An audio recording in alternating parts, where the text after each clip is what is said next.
100 years ago, half the people in North America lived on farms. Today, there are so few family farms left, the U.S. no longer counts them in the census.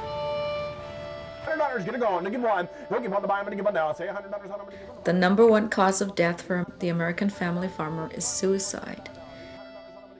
Family farmers have to exploit farm workers in order to make the profit.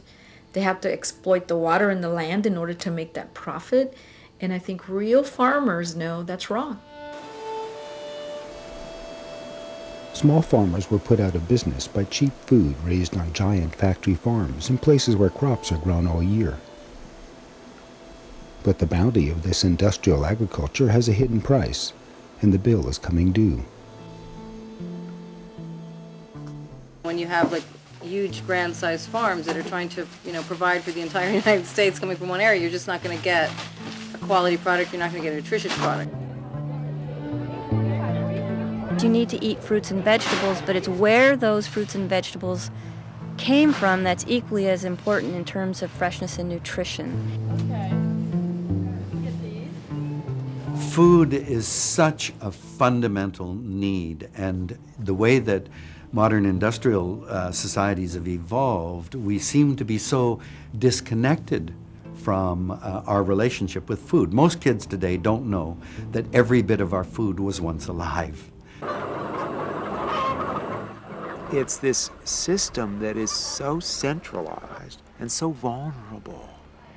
The recent example where several people were killed, hundreds sickened by spinach grown on one farm and processed in one packing plant in California, that sickened people in Michigan, in New York, in Arizona, in Washington, Oregon.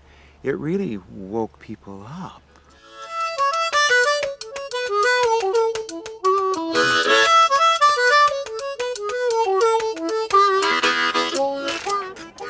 In the Pacific Northwest, small farmers are making a comeback. They're growing much healthier food and lots more food per acre, while using less energy and water than factory farms. And most of this food is organic, a market that's increasing by 20 to 30% each year. More and more products are becoming organic than ever before. Half of this cooler is organic and the other half is conventional. Every one of our retail customers buys some amount of organics. And before, even 8 years ago, to many people, organics was still kind of a four-letter word. And now they think it's just part of the regular economy. They wouldn't think of doing business without it.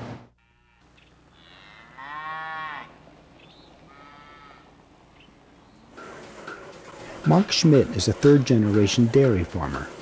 A few years ago, he converted his farm to organic and became part of the Organic Valley cooperatives. We really notice our cows lasting a lot longer. Our land is a lot healthier. Our crops are good. The cows are, of course, on organic ground. They eat what they need and then they lay down and start chewing their cud, so they're real content out here. Before joining Organic Valley, Mark couldn't treat his animals so well. He had to compete with giant dairies that keep their cows inside and feed them whatever is cheapest. When we were conventional, it was always, we were worried how much we were going to be paid month by month. Trying to make ends meet and needing more machinery or facilities and couldn't do it. Organic Valley pays you a base price every month. We know what we have coming, and it's a lot less stressful for me. Producing a more natural, healthy product has been huge for us.